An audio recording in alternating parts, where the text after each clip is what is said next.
कहानी और नदी बहती रही। अमृता प्रीतम। एक घटना थी जो नदी के पानी में बहती हुई किसी उस युग के किनारे के पास आकर खड़ी हो गई जहाँ एक घने जंगल में वेद व्यास तप कर रहे थे।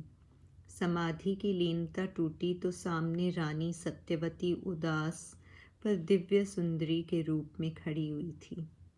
वृक्ष के पत्तों की तरह झुककर वेद व्यास ने प्रणाम किया। कहा, मेरी शाश्वत सुंदरी माँ, आज उदासी का ये वेश क्यों? माँ ने ऋषि पुत्र को मोह से भरी छाती से लगाया। कहा, तुम ऋषि कुल से हो, तुम मोह की पीड़ा नहीं जानते।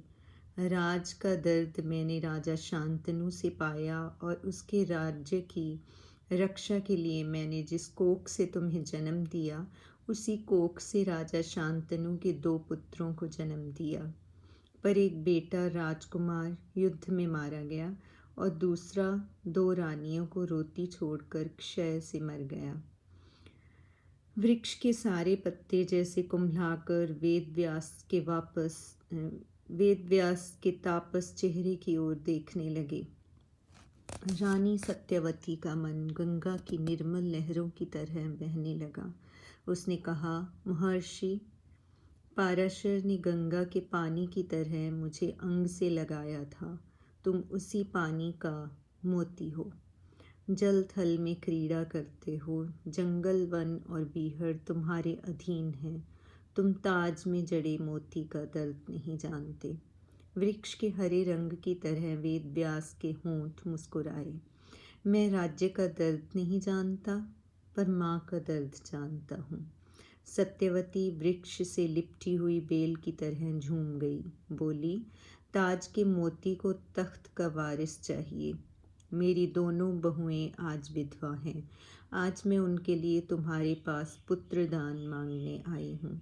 वेद व्यास ने सिर के ऊपर फैले हुए वृक्ष की ओर देखा और सारा वृक्ष जैसे खिल सिमट कर धरती की छाती पे पड़े हुए अपने बीज की ओर देखने लगा। ऋषि के होंठ हंस पड़े। कहा, ये माँ का हुक्म और धरती का हुक्म पूरा होगा। और वेद व्यास ने वचन पूरा किया। अंबिका और अंबालिका दोनों को एक एक पुत्र का दान दिया।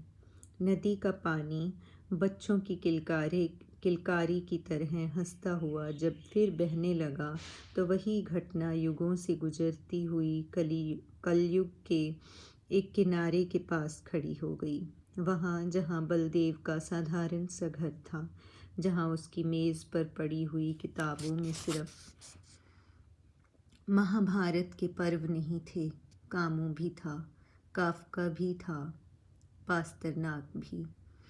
और उसके सामने उसका मित्र काशीनाथ वृक्ष के एक टूटे हुए पत्ते की तरह खड़ा था। बोला, जो दान मुझे ईश्वर न दे सका, न किसी वैद्य की दवा, वह दान मैं तुमसे मांगने आया हूँ। एक पुत्र का दान। सिर के ऊपर कोई वृक्ष नहीं था, पर बलदेव के कानों में वृक्ष के पत्तों की शां भर गई।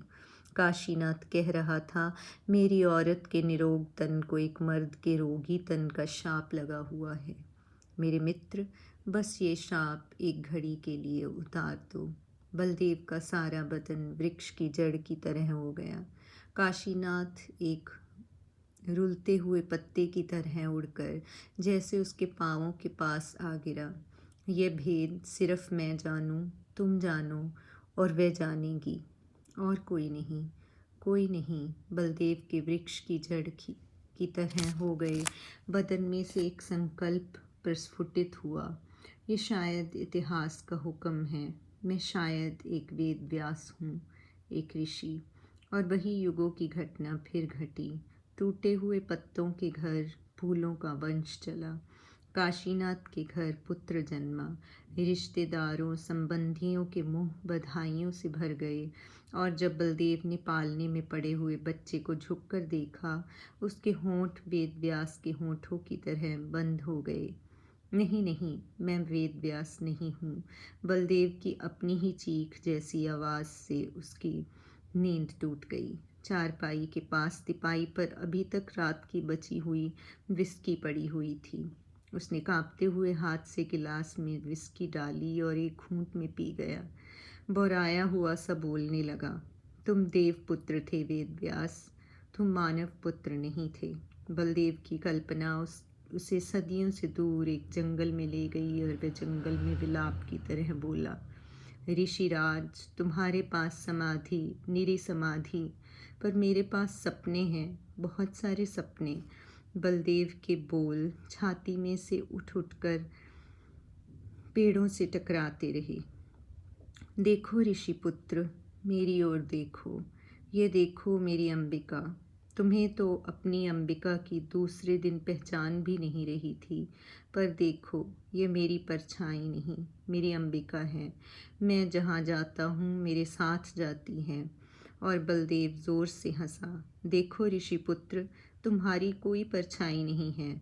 लोग सच कहते हैं कि देवताओं की परछाई नहीं होती, पर इंसान को तो परछाई का शाप होता है।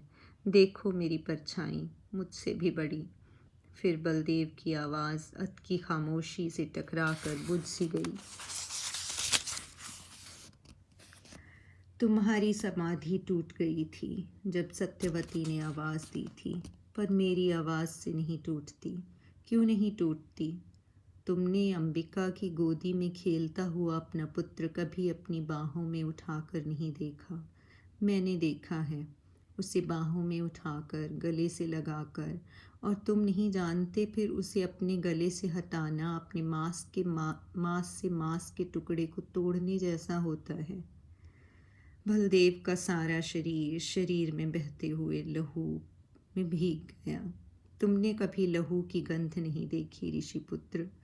आदमी के लहू की एक गंध भी होती है जब विधुर मन तक जख्मी हो जाता है, और लहू की एक सुगंध भी होती है जब बच्चे के कोमल नरम होंठ हंसते हैं, तब अपने ही शरीर में से लहू की एक सुगंध उठती है। और एक और तीखी सुगंध बलदेव के माथे की नसों में फैल गई और वह अर्ध चेतना में बोला, मेरी अंबिका के शरीर की सुगंध चाहे कहीं चली जाए मैं उसे ढूंढ सकता हूँ। उसकी कांपती हुई सांसें यहाँ मेरे कंधे के पास, मेरी बाहों के पास, मेरी गर्दन के पास पड़ी हुई हैं, एक अमानत की तरह पड़ी हुई हैं। और देखो मेरे भीतर भी। मैंने उसके होठों से परी एक घूंट पी थी। बलदेव के माथे की एक नस चीस की तरह कस गई और वह निचले होंठ को दांतों में लेकर कह उठा, ऋषिपुत्र, तुम सिर्फ देना जानते हो। तुम्हें कुछ भी लेने की, कुछ भी अंगीकार करने की पहचान न थी। मैंने वह पहचान पाई है। मैं जब अपनी अंबिका के जिस्म की तहों में उतर गया था, वह तहें मुझे लेकर एक मुट्ठी की तरह बंद हो गई थी, और फिर जब फूल की पंखुड़ियों की तरह खुली थी, मैं वापस लौटते हुए उनकी गंध अपने साथ ले आया था। वे सिर्फ कुछ देने का नहीं, कुछ लेने का पल भी था। मैंने वह पल देखा है ऋषिपुत्र, तुमने नहीं देखा। देना दर्द नहीं होता, लेना एक दर्द होता है। तुम वह दर्द नहीं जानते मेरे ऋषिराज। इर्द गिर्द सब शांत था, इर्द गिर्द भी, दूर तक भी। जहाँ तक बलदेव को जिंदगी के बाकी रहते बरसों का भविष्य दिखाई दे सकता था, वहाँ तक एक अंतहीन चुप, एक खामोश अंधेरा।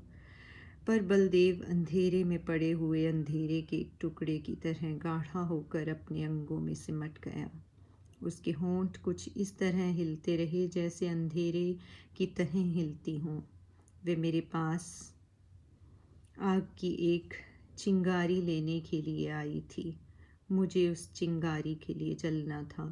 मैं जला था, पर यह नहीं जानता था, शायद वह भी नहीं जानती थी।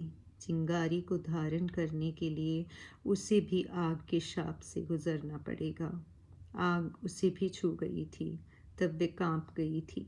वे सारी की सारी मुझ में सिमट गई थी, जैसे वे अपनी लपट से शर्मा गई हो, और अब मेरी इस राख में वह भी जल बुझकर अपनी राख को मिला गई है। देखो ऋषिराज, चेतना के अंधेरे में एक आकार सा उभरा, कोई पत्थर की मूर्ति जैसा, शायद समय से सचमुच पत्थर हो चुका या अभी भी जीवित और तपस्या में लीन बैठा हुआ बलदेव। बलदेव ने अंधेरे में बाँह फैलाई, नीचे ज़मीन को टटोल कर उसके पैरों को छूने के लिए, और कांपती हुई बाँह की तरह उसकी आवाज़ कांपी। मैं भूल गया ऋषिराज, मैंने आदम पुत्र होकर तुम्हारी रीस की थी। मैंने एक पल तुम बनकर देखा, सिर्फ एक पल। मैंने जैसे एक पल के लिए तुम्हारा आसन चुरा लिया, पर मैं तुम नहीं हो सकता। तुम अपने जंगल में अभी भी निश्चल बैठे हो, मैं अपने जंगल में भटक रहा हूँ। मुझे सिर्फ देने का वरदान नहीं मिला है, लेने का शाप भी मिला है। मैं अपनी अंबिका को अपने पास चाहता हूँ, अपना बच्चा भी। देखो, मेरी आँखें सिर्फ मेरे मुंह पर नहीं, मेरी पीठ पर भी हैं। वे पीछे दर वहाँ देख रही हैं जहाँ मेरी अंबिका मेरे पास थी, मेरे पहलू से सटी हुई, और मैं उसकी कोख में उग रहा था। बलदेव की अर्ध चेतना फिर नींद का झोंका बन गई तो कमरे की खामोशी ने एक चैन की सांस ली। सिर्फ खिड़की में से आते हवा के झोंकों से मेज़ पर पड़ी किताब के कुछ पन्ने इस तरह हिल रहे थे जैसे महाभारत के किसी पर्व का पृष्ठ उठकर कामों के आउटसाइडर से कुछ कह रहा हो, या पास्तरनाक का जीवागो आंखें मलता हुआ महर्षि पाराशर के मत्स्य गंधा के योजन गंधा बनने का भेद पूछ रहा हो। अचानक कमरे की खामोशी चौंक कर बलदेव की ओर देखने लगी। वह तड़प कर बिस्तर से उठता हुआ कह रहा था, ये कैसा शाप है वेदव्यास। जब भी सोता हूँ आग की तरह जलने लगता हूँ, मैं भी, मेरी अंबिका भी, और जब भी जागता हूँ राख का एक ढेर बन जाता हूँ। बताओ, मेरा बच्चा बड़ा होकर इस राख में से अपना वंश कैसे ढूंढेगा। और नदी उसी तरह बहती रही, सिर्फ उसके पानी ने कुछ उदास होकर देखा कि वह घटना राख बनकर परले किनारे पर पड़ी हुई थी।